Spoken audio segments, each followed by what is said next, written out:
What does day one look like? You can be the biggest superstar, the greatest, Do most people quit or do they fail? and if you don't pass that, and a lot of people don't, then that's how you lose a lot of numbers in the first week. What does day one look like when you go to selection? Just a mass of people, and I can't even remember. It's very, very, very physical, and it's designed to be that way. And I always sort of made a joke. You could turn up as an Olympian and be no better off than the next person in about 2 weeks, because that's what it's designed to do, is strip you down physically. Because what they're really interested in is what sort of person are you, and how sort of mentally tough and plied can you be. And you can't test that out when there's still such massive individual differences in physicality.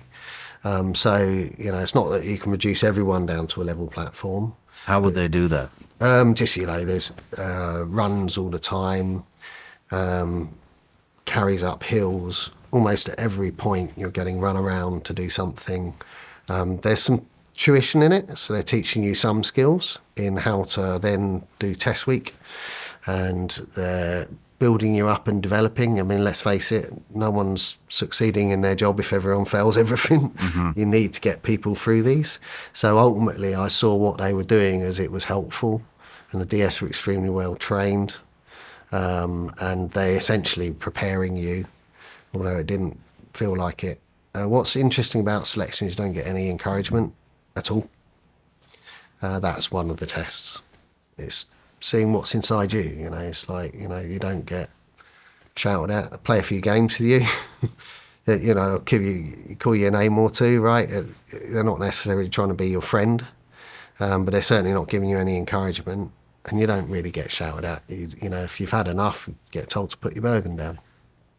And that was very, very interesting, because I think essentially what they're looking at is each individual to sort of demonstrate who they are themselves, And I tend to see that the people who are there to try and just impress the directing staff, they'd be some of the first to go. Really? Do most people quit or do they fail? Most people quit. Well, no. In the first part, which is all physical, it's hills and tests over marches, test marches with weight. People fail mostly at that point, so that's the big reduction in numbers. But when you go into the jungle, that's when more people will fail themselves by withdrawing. When you go into the jungle? Yes. So this isn't just a selection that takes place in UK? No, so you bounce, only what that part is, we go into the jungle for a considerable period of time, and that's from the history of the unit having served in the jungle in Malaya and seeing some of the challenges of that environment. So they look at you in the jungle, and the jungle is a real great arbiter, right? You get these people who make a very good play of who they are, and the jungle exposes you straight away. It's a very, very tough environment to be in. Where do you go? Over by Malaysia. So it's all over in the Malaya area. So is selection broken up into phases? Or is it? Yes. How long is it? Progressive Did you say phases. 6 months? Yes, it's 6 months. I remember it's 182 tested days. It's actually, it is tested, but at certain stages you then become expected to pass. But essentially you've got your physical part, which is your hills phase. You've got your jungle part, which is when they start being interested in who you are. So they look at you as a character, and they start, most importantly, they're looking whether you support one another, because you can go into... They want a team player. You can be the biggest superstar, the greatest physical, Specimen in the world. If you cannot work amongst other people and support one another, you are never going to be good. So, in my opinion, any Special Forces unit, but definitely not that one. And that's a really, really key trait that they're looking for. And they're also looking for that thing in you that says, it's got too tough. I want some respite. I need a moment. And that's called voluntary withdrawal. So the first is all ruck marches and Yes. physical test. What are you doing in the jungle? Jungle is more operating in the jungle. It's not it's basically used because it's such an amazing environment to see what soldiers are like and characters are like. But you're also starting to learn the SOPs, the standard operating procedures, how to exist in a tough environment. You do a lot of patrolling. You do a small amount of survival. You do other bits, but essentially it's really used as a way of looking at you to see whether you're suitable for service. What kind of survival? So you just go without food, and then it's up to you to kind of survive. They bump you at one point, like they usually do, see how you respond to things. You have to go on long, long patrols. And, the jungle is a very tough environment to exist in. You only sleep at night. You get up in the morning in the dark, put cold, wet clothes on. You have to work hard to stop your body from rotting, So all of these things are very interesting things to look at when you're trying to evaluate someone for whether they're going to take the easy way out, whether they're sort of nipping on their administration, So, and you make a mistake in the jungle, you aren't coming back from it, right? You just aren't. How long is the jungle phase? So 6 weeks. 6 weeks. No, but not all of that's in jungle. Some of it is preparation. I'm sure it's 6 weeks. Something like 6 weeks. Close to 6 weeks. Yeah. How long do you go without food? Not long there. Just I think it's just a kind of introduction to. Because I haven't had the chance to train you at this point.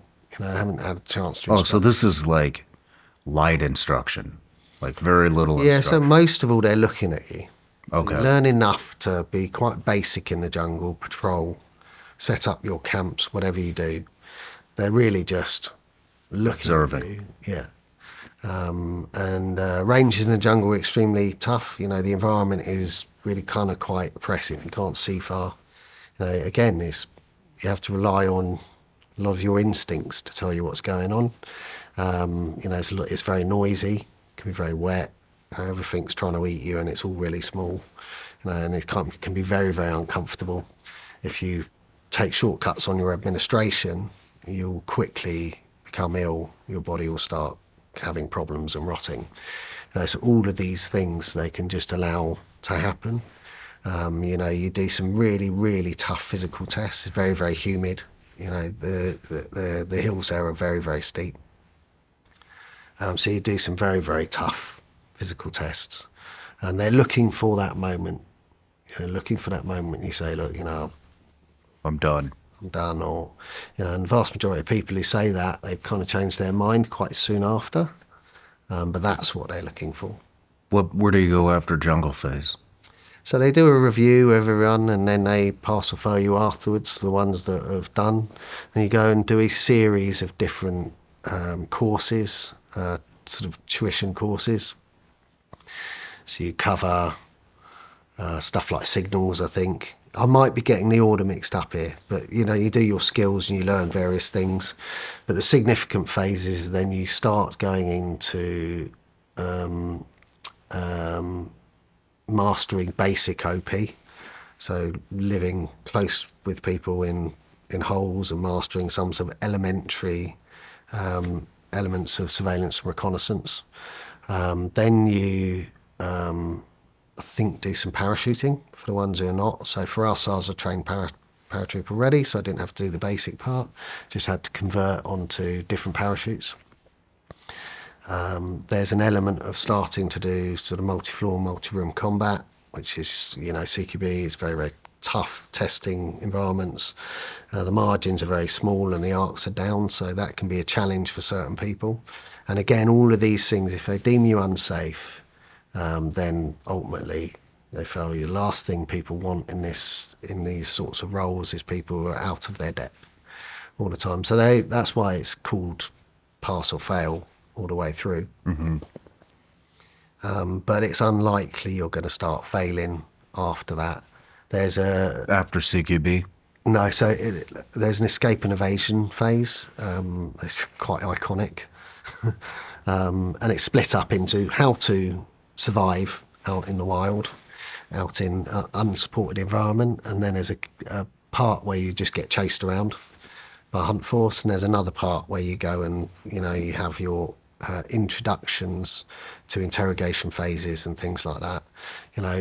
At that point, if you've passed that, you're expected to pass. Oh, okay. But if you get through the jungle, people.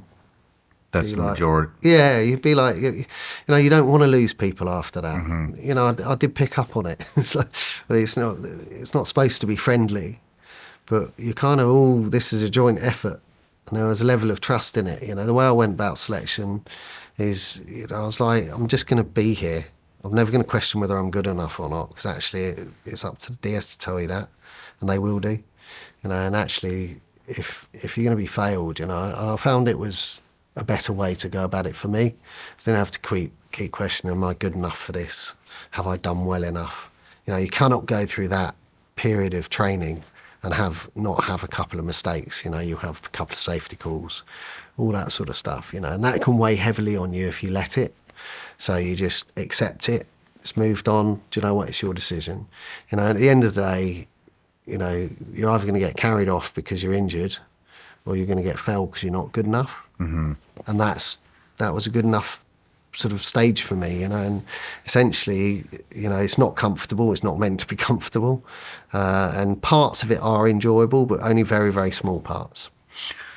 How many people disappeared from the start until after jungle phase? How many people disappeared?